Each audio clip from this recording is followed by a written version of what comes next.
আসসালামু আলাইকুম ওয়া রাহমাতুল্লাহি ওয়া বারাকাতুহু। তোমরা সবাই কেমন আছো? আশা রাখি যে আল্লাহর রহমতে তোমরা সবাই ভালো আছো, তাই তো? নতুন স্কুল, সবকিছু নতুন, তাই তো?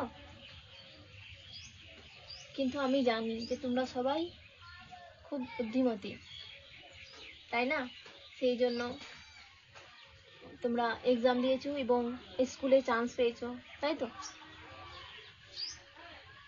তো আল্লাহর কাছে আমি তোমাদের সবার জন্য এই দোয়া করি যে তোমরা খুব ভালোভাবে পড়াশোনা করো, জীবনে অনেক বড় হও এবং মানুষের মতো মানুষ হও। দেখো, আর একটা কথা বলি, তোমাদেরকে যে ভিডিওগুলো দেয়া হবে সেগুলো তোমরা প্রত্যেকেই দেখো, ঠিক আছে? আর যদি কোথাও কোনো সমস্যা হয় তাহলে অবশ্যই বলো, ঠিক আছে? দেখো, তোমাদের যে সাবজেক্টটা আমি পড়াবো সেটা হচ্ছে সোশ্যাল স্টাডিজ। যেটা আছে সেই সোশ্যাল স্টাডিজের দুটো পার্ট আছে, তোমরা অবশ্যই জানো, কারণ কামরুন্নেসা ম্যাম তোমাদেরকে বলেছেন, তাই তো? তাও আমি আরেকবার বলছি, ঠিক আছে?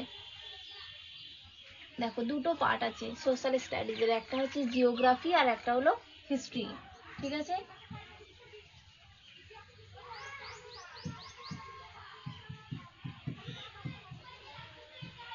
এই যে জিওগ্রাফি যে পার্ট, এটা কে এম ম্যাম পড়াবেন, মানে কামরুন্নেসা ম্যাম পড়াবেন, ঠিক আছে? আর হিস্ট্রি যে পার্ট, এই পার্টটা আমি পড়াবো। আর আমার নামটা বলে দিই, তাসিনা খাতুন, ঠিক আছে? এবার দেখো, তোমাদের এই সোশ্যাল স্টাডিজে যে এক্সাম হবে এই দুটো পার্ট নেই, ঠিক আছে? এই জিওগ্রাফি আর হিস্ট্রি দুটো পার্ট মিলিয়ে তোমাদের সোশ্যাল স্টাডিজের এক্সাম হবে, ঠিক আছে? এটা থাকবে সেকশন এ আর এটা থাকবে সেকশন বি, ঠিক আছে? এবার দেখো, কে ম্যাম জিওগ্রাফি পড়াবেন আর আমি হিস্ট্রি পড়াবো, ঠিক আছে? তো এখান থেকে যদি তোমাদের কোনো প্রবলেম হয় তাহলে অবশ্যই তোমরা বলবে, ঠিক আছে? কোনো ইতস্তত করবে না, বুঝতে পারলে? তো দেখো, আমি তোমাদের কি পড়াবো বললাম? হিস্ট্রি, তাই তো? তাহলে তোমাদেরকে আজ কি পড়াবো দেখো।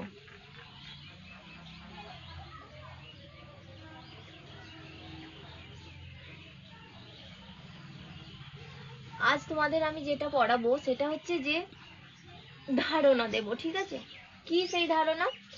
না, এই যে হিস্ট্রি, হিস্ট্রি কি, ঠিক আছে? মানে ইতিহাস কি। দেখো,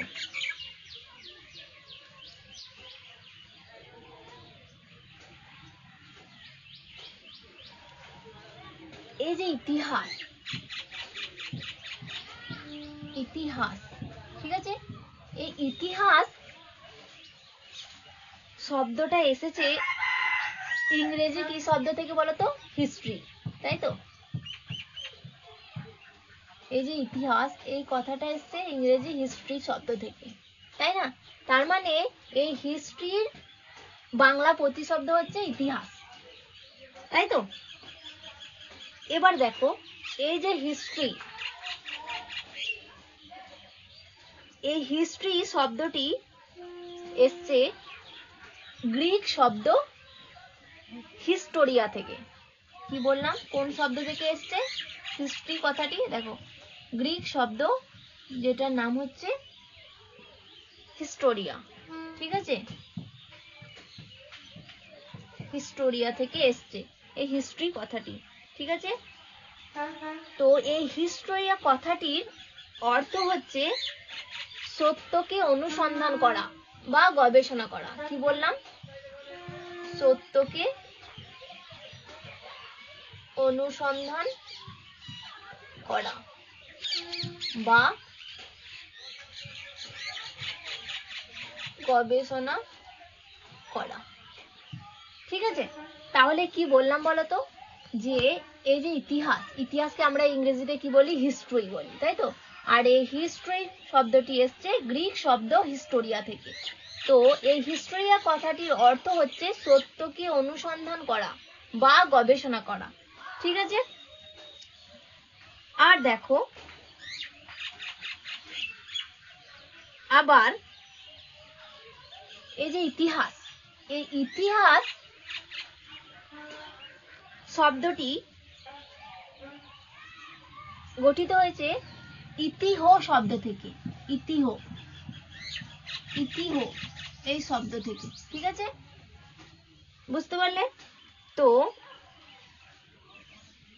এই ইতিহ কথার অর্থ হচ্ছে ঐতিহ্য। কি বললাম? ঐতিহ্য।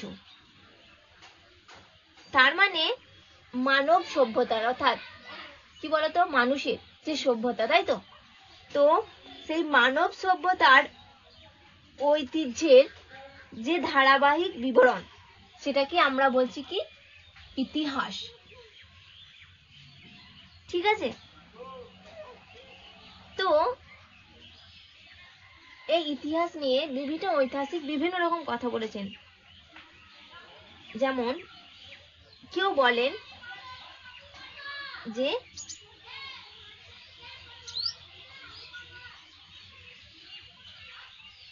ইতিহাস হলো মানব সমাজের অতীত কার্যাবলীর বিবরণী। তারপরে মানুষের অতীতের যে সমস্ত কার্যাবলী তার বিবরণী হচ্ছে কি, ইতিহাস। ঠিক আছে,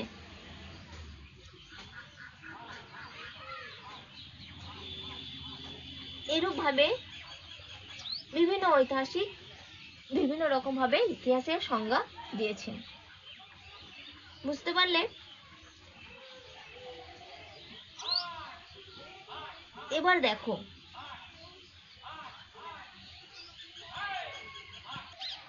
তার মানে ইতিহাস হলো কি বলতো, যে অতীতকালের ঘটনার ধারাবাহিক মানে হচ্ছে যেটা ক্রমান্বয়ে ঘটে চলে, তাই তো, ধারাবাহিক ভাবে। ঠিক আছে, সেই জন্য বলা হচ্ছে যে ইতিহাস হলো অতীতকালের ঘটনার ধারাবাহিক বর্ণনা। ঠিক আছে, আর এই ইতিহাসের তার মানে মূল বিষয় কি হবে, মানুষ এবং তার কর্মকাণ্ড, অর্থাৎ মানুষ এবং তার কাজকর্ম। ঠিক আছে, তাহলে কি বললাম বুঝতে পারলে, যে ইতিহাসটা হচ্ছে তাহলে কি না, অতীতকালের যে ঘটনা, সেই ঘটনার ধারাবাহিক, যেটা ক্রমান্বয়ে ঘটে চলেছে, তাই তো। সেই জন্য বলা হচ্ছে যে ইতিহাস হচ্ছে অতীতকালের ধারাবাহিক, অতীতকালের যে ঘটনা, সেই ঘটনার ধারাবাহিক বর্ণনা। আর এর যে মূল বিষয় ইতিহাসে, সেটা হচ্ছে মানুষ এবং তার কর্মকাণ্ড, তার মানে মানুষ এবং তার কাজকর্ম।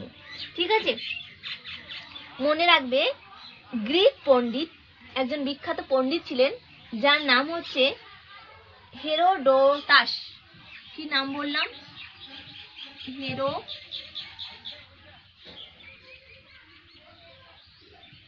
হেরোডোটাস। ইনি ছিলেন একজন গ্রিক পণ্ডিত। তিনি সর্বপ্রথম মানুষের অতীতের যে ধারাবাহিক কাহিনী, তো সেই ধারাবাহিক কাহিনী রচনায় প্রয়াসী হয়েছিলেন, মানে তিনি রচনা করেছিলেন। ঠিক আছে, মানুষের অতীতের যে ধারাবাহিক কাহিনী, তো সেই কাহিনী রচনায় প্রয়াসী হয়েছিলেন। সেই জন্য এই হেরোডোটাসকে বলা হয় ইতিহাসের জনক। কি বলা হয়? ইতিহাসের জনক বলা হয়। ঠিক আছে, বুঝতে পারলে? তাহলে তোমাদের ক্লিয়ার হলো তো যে ইতিহাসের ব্যাপারটা কি? তাহলে আমি কি বললাম, আমি আর একবার রিপিট করছি। দেখো, যে বললাম ইতিহাস, তো এই ইতিহাস এর ইংরেজি শব্দ হচ্ছে হিস্টোরি, তাই তো। আর এই হিস্টোরি শব্দটি এসছে গ্রিক শব্দ হিস্টোরিয়া থেকে। তো এই হিস্টোরিয়া কথার অর্থ হচ্ছে সত্যকে অনুসন্ধান করা বা গবেষণা করা। ঠিক আছে, আর কি বললাম, আবার যদি আমরা দেখি যে ইতিহাস, এই ইতিহাস থেকে এসছে কে, এই যে ইতিহাস, এটা শব্দ হয়েছে ইতিও, ইতিও শব্দ থেকে তৈরি হয়েছে, তাই তো ইতিহাসটা। হ্যাঁ, তো এই ইতিওর কথার অর্থ হচ্ছে ঐতিহ্য। ঠিক আছে, তো আমরা দেখেছি যে বিভিন্ন ঐতিহাসিক বিভিন্নভাবে ইতিহাসের সংজ্ঞা দিয়েছেন, তাই তো, বিভিন্ন জন বিভিন্ন রকম ভাবে ইতিহাসকে ব্যাখ্যা করেছেন। তো এখান থেকে আমরা কি জানতে পারলাম যে মানব সভ্যতার, অর্থাৎ মানুষের যে সভ্যতা, তাই তো, সেটা মানব সভ্যতা। তো মানব সভ্যতার ঐতিহ্যের যে ধারাবাহিক বিবরণ, তাই তো, সেটাকে আমরা বলছি কি ইতিহাস, তাই না। এখানে আবার আমরা জানলাম যে ইতিহাসের জনক কাকে বলা হয় এবং কেন বলা হয়, তাই তো। ইতিহাসের জনক কাকে বলা হয়? হেরোডোটাসকে বলা হয়। কেন বলা হয়? তাহলে আমরা কি জানলাম যে তিনি প্রথম কি করেছিলেন? মানুষের অতীতের ধারাবাহিক কাহিনী রচনায় প্রয়াসী হয়েছিলেন, সেই জন্য আমরা হেরোডোটাসকে বলছি ইতিহাসের জনক, তাই তো। আর আমরা জানলাম যে ইতিহাস হলো অতীতকালের যে ঘটনা তার ধারাবাহিকটা বর্ণনা, তাই তো। সেই জন্য ইতিহাসের মূল বিষয় হিসাবে আমরা কি দেখতে পাচ্ছি? মানুষ এবং তার কর্মকাণ্ড, অর্থাৎ মানুষ এবং তার যে কার্যকলাপ, এটাই হচ্ছে ইতিহাসের মূল বিষয়বস্তু, তাই তো। এরপরে দেখো, তার মানে এখানে তোমাদেরকে মনে রাখতে হবে যে মানব সভ্যতার উষা লগ্ন থেকে, তার মানে উষা লগ্ন মানে কি বলতো? যখন থেকে সৃষ্টি হয়েছে, তাই তো। তো সেই জন্য বলা হচ্ছে মানব সভ্যতার উষা লগ্ন থেকে, তার মানে যখন থেকে সৃষ্টি হয়েছে, তো সেই থেকে, অর্থাৎ তার মানে আমরা কি বলতে পারি? প্রাচীন যুগ থেকে, তাই তো। তো সেই প্রাচীন যুগ থেকে যা কিছু সূচনা হয়েছে এবং ঘটেছে, তো সবই, এই সব কিছুই পড়বে কি বলতো? এই সব কিছুই হবে এই ইতিহাসের আলোচনার বিষয়বস্তু। তবে তোমাদেরকে একটা কথা মনে রাখতে হবে যে সমস্ত ঘটনাকে কিন্তু ইতিহাসের গ্রন্থে পাওয়া যায় না, কেবলমাত্র যেগুলো গুরুত্বপূর্ণ বা তাৎপর্যপূর্ণ ঘটনা সেইগুলোকেই ইতিহাসের গ্রন্থে আমরা দেখতে পাই। তাহলে বুঝতে পারলে তো কি বললাম? যে মানব সভ্যতার উষা লগ্ন থেকে, যেহেতু আমি বললাম যে ইতিহাসের মূল বিষয় হচ্ছে মানুষ এবং তার কর্মকাণ্ড, অর্থাৎ মানুষের কার্যকলাপ, সেই জন্য মানব সভ্যতার উষা লগ্ন থেকে, অর্থাৎ উষা লগ্ন মানে কি বললাম? যে প্রথম থেকে, যখন থেকে সৃষ্টি হয়েছে, তাহলে আমি প্রাচীন যুগ থেকে ধরছি, তাই তো। প্রাচীন যুগ থেকে মানে উষা লগ্ন মানে যখন থেকে সৃষ্টি হয়েছে, তো সেই সময় থেকে নিয়ে যা কিছু সূচনা হয়েছে এবং যা ঘটেছে, হ্যাঁ, তো এই সব কিছুই হচ্ছে ইতিহাসের আলোচনার বিষয়বস্তু। তবে সব ঘটনাকে কিন্তু ইতিহাস যে গ্রন্থ সেখানেতেই স্থান দেওয়া হয় না, তাই তো। কেবলমাত্র যেগুলো গুরুত্বপূর্ণ বা তাৎপর্যপূর্ণ ঘটনা সেইগুলোকে এর মধ্যে অন্তর্ভুক্ত করা হয়। ক্লিয়ার হলো বিষয়টা? কি বললাম? এরপরে দেখো, এরপরে আমরা জানবো যে, তাহলে আমরা এখানে জানলাম কি কি? যে ইতিহাস কি, এটা জানলাম, তাই তো। তাহলে আমরা এখানে কি কি জানতে পারলাম? যেমন আমরা জানলাম যে ইতিহাস কি, এটা আমরা জানলাম, তাই তো। আর কি জানলাম না? আর যেটা জানলাম যে ইতিহাসের বিষয়বস্তু, ইতিহাসের মূল বিষয়বস্তু, তাই তো। আর কি জানলাম? ইতিহাসের জনক, ইতিহাসের জনক কাকে কেন বলা হয় জানলাম, তাই তো। এরপরে আমরা জানবো যেটা, সেটা হচ্ছে ইতিহাসের কি? ইতিহাসের উৎস বা উপাদান, ঠিক আছে। এটা এরপর আমরা জানবো। দেখো এই যে বললাম, এরপর আমরা জানবো ইতিহাসের উৎস বা উপাদান, ঠিক আছে। তো দেখো, ইতিহাস প্রধানত দুই ধরনের উপাদানের ভিত্তিতে রচিত। কয় ধরনের বললাম? দুই ধরনের। কি কি না? একটা হলো লিখিত উপাদান, একটা হলো লিখিত উপাদান, আর একটা হলো অলিখিত উপাদান, ঠিক আছে। অলিখিত উপাদান। দেখো এবার লিখিত উপাদান কাকে বলে আমরা জানবো। তাহলে কি বললাম? ইতিহাস রচনা মূলত দুটি উপাদান, ঠিক আছে। একটা হচ্ছে লিখিত উপাদান আর একটা হচ্ছে অলিখিত উপাদান। দেখো, তাহলে প্রথমে যেটা জানবো সেটা হচ্ছে লিখিত উপাদান। তাহলে লিখিত উপাদান কি না, মনে রাখবে যে পাথর বা ধাতুর পাতে কিংবা কাগজের উপর, কি বললাম, পাথর, কি বললাম, পাথর বা ধাতুর পাত বা কাগজের উপর, ঠিক আছে, কাগজের উপর লেখা থেকে পুরোনো দিনে নানা কথা জানা যায়। তো এইগুলোকে বলা হচ্ছে কি লিখিত উপাদান, ঠিক আছে। তাহলে কি বললাম, যে পাথর ধাতুর পাতে বা কাগজের উপর লেখা থেকে পুরোনো দিনে নানা কথা জানা যায়, এগুলোকে বলা হচ্ছে কি, এগুলোকে বলা হচ্ছে লিখিত উপাদান, ঠিক আছে। দেখো, এবার তোমাদের এখানে বলে দিই যে তামার পাতে লেখা থেকে পুরোনো দিনে নানা কথা জানা যায়, যেগুলো তামার পাতে লেখা হচ্ছে সেগুলোকে বলা হচ্ছে তাম্রলেখ। আর যেগুলো পাথরের উপর লেখা থেকে পুরোনো দিনে অনেক কথা জানা যায়, তো যেগুলো পাথরের উপর লেখা হচ্ছে সেগুলোকে বলা হচ্ছে শিলালেখ, ঠিক আছে। তার মানে যেগুলো পাথরের উপর লেখা হচ্ছে সেগুলো হচ্ছে কি শিলালেখ, এটাকে বলা হচ্ছে শিলালেখ, শিলালেখ, ঠিক আছে। আর যেটা হচ্ছে তোমার তামার পাতের উপর লেখা হচ্ছে সেটাকে বলা হচ্ছে কি তাম্রলেখ, কি বললাম, তাম্রলেখ, ঠিক আছে। দেখো, এই যে বললাম লিখিত উপাদান, তার মানে দেখো লিখিত উপাদানের মধ্যে যেগুলো পড়বে, যেমন সমকালীন সাহিত্য, অর্থাৎ প্রাচীন যুগে যদি আমি দেখি তাহলে প্রাচীন যুগে যে সমস্ত সাহিত্যগুলো আছে বা ধর্মগ্রন্থ আছে, বিভিন্ন পর্যটকের বিবরণী, সরকারি নথিপত্র, ঠিক আছে, তো এগুলো সবই হবে কি বলতো লিখিত উপাদানের মধ্যে পড়বে, ঠিক আছে। এবার অলিখিত উপাদান যেগুলো, মনে রাখবে যে অলিখিত উপাদানের প্রধান উৎস হচ্ছে প্রত্নতাত্ত্বিক উপাদান। এবার দেখো প্রত্নতাত্ত্বিক মানে কি, এই যে বললাম অলিখিত উপাদান মানে কি বললাম, অলিখিত উপাদান মানে হচ্ছে প্রত্নতাত্ত্বিক উপাদান, প্রত্নতাত্ত্বিক, কি বললাম, প্রত্নতাত্ত্বিক, ঠিক আছে, প্রত্নতাত্ত্বিক উপাদান। তার মানে এই অলিখিত উপাদান বলতে যেটাকে বোঝাচ্ছে সেটা হচ্ছে প্রত্নতাত্ত্বিক উপাদান। দেখো, প্রত্নতাত্ত্বিক উপাদান কাদেরকে বলে, মানে খনন কার্যের মাধ্যমে, কি বললাম, খনন কাজের মাধ্যমে মাটির নিচ থেকে পুরোনো দিনের মানুষের ব্যবহার করা নানা জিনিসপত্র, নানা লেখ এবং মুদ্রা পাওয়া গেছে, তো সেইগুলোকে বলা হচ্ছে প্রত্নতাত্ত্বিক উপাদান।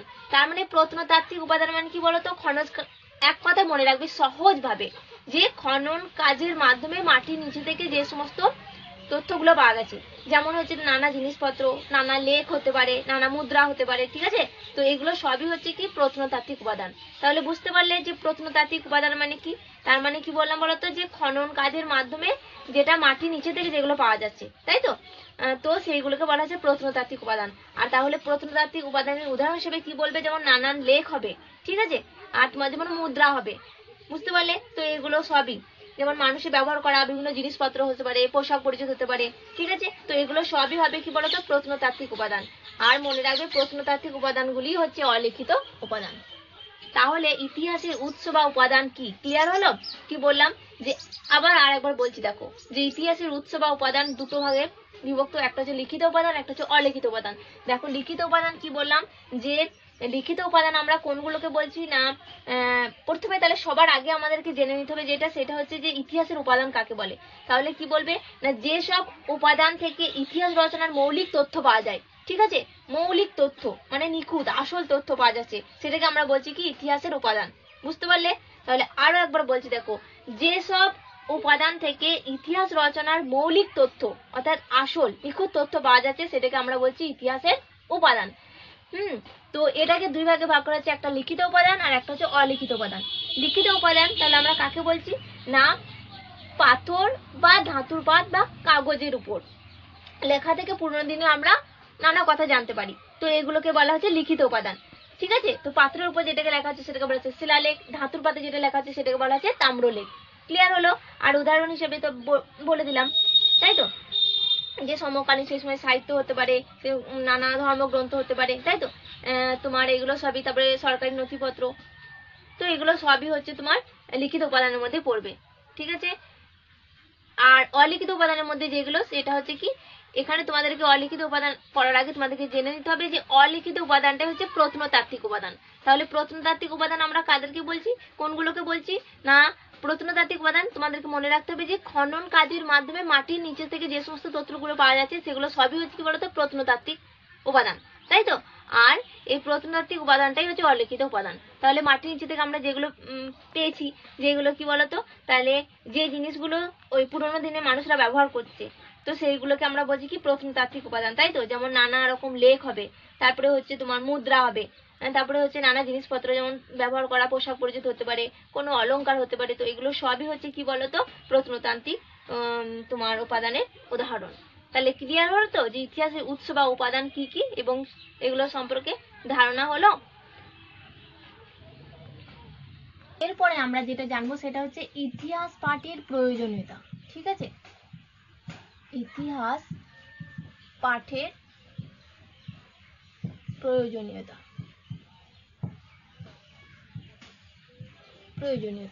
ঠিক আছে। দেখো তাহলে ইতিহাস পড়ার প্রয়োজনীয়তা কি, তাই তো, কেন আমরা ইতিহাস পড়বো। দেখো এই যে মানব সমাজ, মানুষের তৈরি যে সমাজ, সেটাই মানব সমাজ। তো মানব সমাজ ও সভ্যতার পরিবর্তন এবং তার যে ধারাবাহিক উঠা পড়া, তাই তো, মানে ভাঙা গড়া, তাই তো, উঠা পড়া যে কাহিনী, সেটাই তো ইতিহাস, তাই তো। এবার দেখো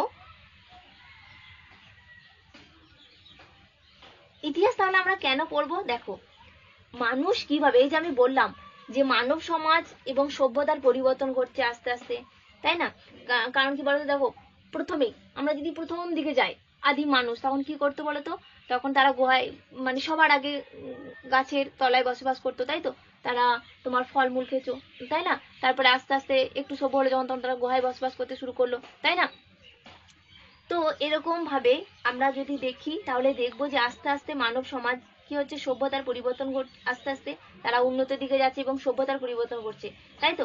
এবং তাদের যে ধারাবাহিক উঠা পড়ার যে কাহিনী, সেটাকে আমরা কি বলছি, ইতিহাস বলছি। এবার দেখো এই যে বললাম যে ধারাবাহিক উঠা পড়ার যে কাহিনী, ঠিক আছে। তো দেখো তার মানে মানুষ কিভাবে তার সভ্যতার পথে এগিয়ে গেছে, তাই তো।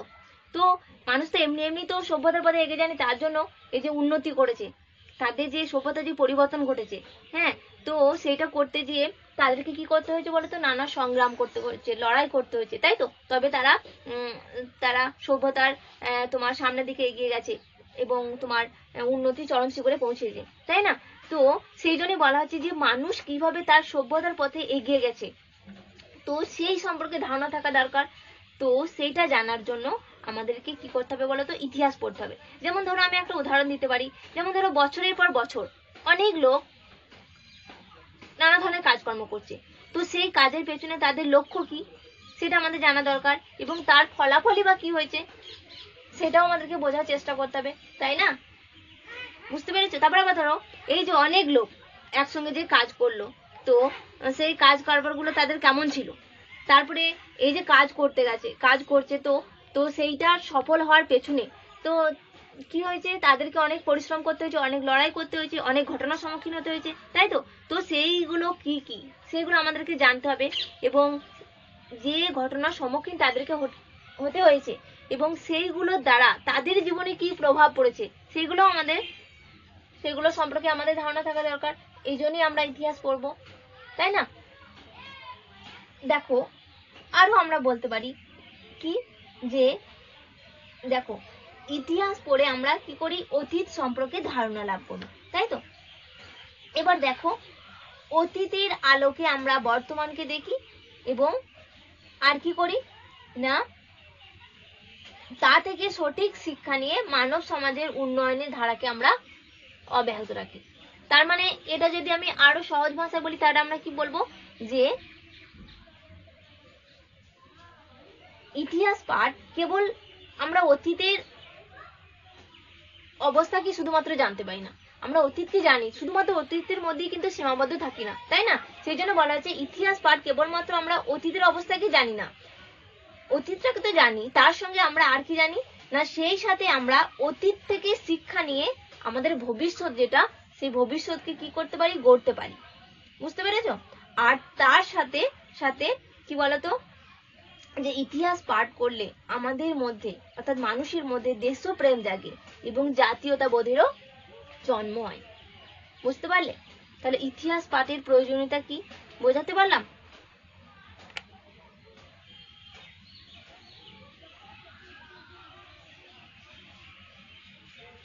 দেখো, তাহলে আমি আজ তোমাদের যেগুলো পড়ালাম, যে ইতিহাস কি, ইতিহাসের মূল বিষয়বস্তু, ইতিহাসের জনক কাকে বলা হয়, কেন বলা হয়, তারপরে ইতিহাসের উৎস বা উপাদান গুলো কি কি, এবং সেই সম্পর্কে তোমাদেরকে তথ্য দিলাম। ইতিহাস পাঠের প্রয়োজনীয়তা, এটা আমি তোমাদেরকে বললাম। তো আমি আজকে যেগুলো পড়ালাম, তো এগুলো ভিডিওটা ভালো করে দেখো এবং এগুলো বোঝার চেষ্টা করো, ঠিক আছে? আর যদি বুঝতে না পারো, কোথাও কোনো প্রবলেম হয়, অবশ্যই আমাকে জানাও, ঠিক আছে? আমি আবার বলবো, আবার আলোচনা করব, ঠিক আছে? তো তোমরা প্রত্যেকেই, তোমাদের প্রত্যেকের কাছে রিকোয়েস্ট করছি যে তোমরা ভিডিওটা অবশ্যই দেখবে এবং আমি যা যা পড়ালাম সেগুলো বোঝার চেষ্টা করো। যদি কোথাও বুঝতে না পারো, কোনো সমস্যা থাকে, কোনো প্রবলেম থাকে, তাহলে অবশ্যই আমাকে বলো, ঠিক আছে? দ্বিধাবোধ করবে না, ইতস্তত বোধ করবে না, আমাকে জানাবে। আমি অবশ্যই একবার না হলে আমি 5 বার তোমাদেরকে বোঝাবো, ঠিক আছে? কিন্তু তোমরা আমাকে বলবে তোমাদের সমস্যা হলে। বুঝতে পারলে আমি কি বললাম? তো যেগুলো পড়ালাম এগুলো দেখো, ঠিক আছে? তো আজ এই পর্যন্তই। আসসালামু আলাইকুম ওয়া রাহমাতুল্লাহি ওয়া বারাকাতুহু।